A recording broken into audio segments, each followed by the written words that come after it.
uma cena no livro de Daniel em que um homem desce para dentro de uma cova e a pedra é rolada sobre a entrada. Do lado de fora, o rei não consegue dormir.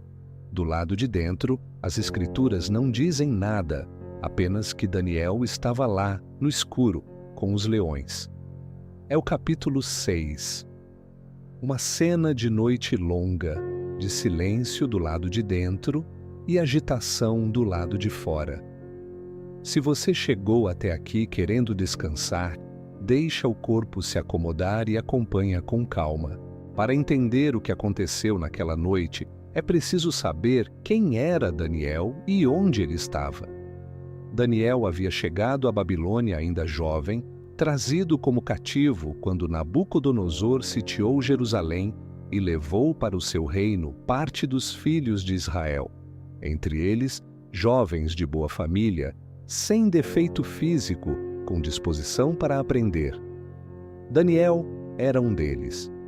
Recebeu um nome babilônico, foi instruído na língua e na literatura dos caldeus, passou por um período de formação na corte e ali ficou por décadas, atravessando reinados, servindo a governantes diferentes, sempre com a mesma integridade discreta que aparece em cada cena em que ele surge. O rei que governava agora se chamava Dário, o Medo. Ele havia reorganizado o reino em 120 províncias, cada uma com um sátrapa. Sobre esses sátrapas havia 3 administradores principais, e sobre todos eles Daniel se destacava, porque havia nele um espírito extraordinário, e o rei pensava em colocá-lo sobre todo o reino. Isso incomodou os outros administradores e sátrapas. Eles procuraram alguma falha na conduta de Daniel, alguma irregularidade na sua administração. Não encontraram nada.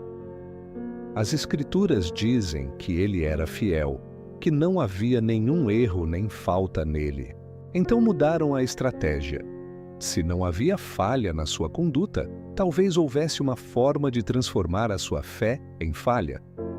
Foram ao rei e sugeriram um decreto, que por 30 dias ninguém poderia apresentar petição a qualquer deus ou homem, exceto ao próprio rei. Quem desobedecesse seria lançado na cova dos leões. Dário assinou o decreto e o transformou em lei dos medos e persas, que não podia ser revogada. Daniel soube do decreto, voltou para casa e foi para o seu quarto, onde havia janelas abertas na direção de Jerusalém. Ali, como fazia 3 vezes por dia, ajoelhou-se, orou e deu graças ao seu Deus. Os homens foram até lá e o encontraram fazendo exatamente o que esperavam encontrá-lo fazendo. Foram ao rei. Lembraram o decreto. Disseram que Daniel, um dos cativos de Judá, não estava respeitando nem o rei, nem a lei que havia sido assinada. Que continuava orando 3 vezes por dia. O rei ficou muito desgostoso. As Escrituras usam essa expressão com clareza.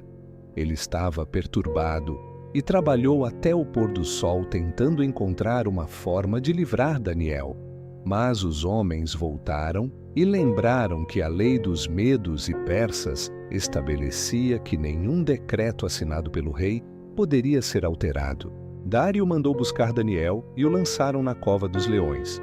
O rei disse a Daniel uma única coisa antes de a pedra ser rolada sobre a entrada: o teu Deus, a quem serves continuamente, ele te livrará. A pedra foi colocada. O rei a selou com seu próprio sinete e com o sinete dos seus nobres, para que nada fosse mudado em relação a Daniel. E Dário voltou para o palácio. As Escrituras dizem que ele passou a noite em jejum, sem entretenimento, sem comer, e que o sono fugiu dele. Na madrugada, quando o dia começava a clarear, o rei se levantou e foi com pressa até a cova dos leões. Chegou perto e chamou com uma voz angustiada: Daniel, servo do Deus vivo, o teu Deus, a quem serves continuamente, Foi ele capaz de te livrar dos leões? E Daniel respondeu, disse, ó rei, vive para sempre. O meu Deus enviou o seu anjo e fechou a boca dos leões, e eles não me fizeram mal algum, porque fui achado inocente diante dele. E também diante de ti, ó rei, eu não fiz nenhum mal. O rei ficou muito alegre, mandou tirar Daniel da cova, e Daniel saiu sem nenhum ferimento, porque havia confiado no seu Deus. Os homens que haviam acusado Daniel foram então lançados na mesma cova com suas mulheres e filhos, e os leões os dominaram antes mesmo de chegarem ao fundo. Dário escreveu depois a todos os povos, nações e línguas que habitavam a terra. Disse que em todo o seu domínio os homens temessem e reverenciassem o Deus de Daniel, porque ele era o Deus vivo, que permanecia para sempre, cujo reino nunca seria destruído, que livrava e salvava, que fazia sinais e maravilhas no céu e na terra, que havia livrado Daniel das mãos dos leões.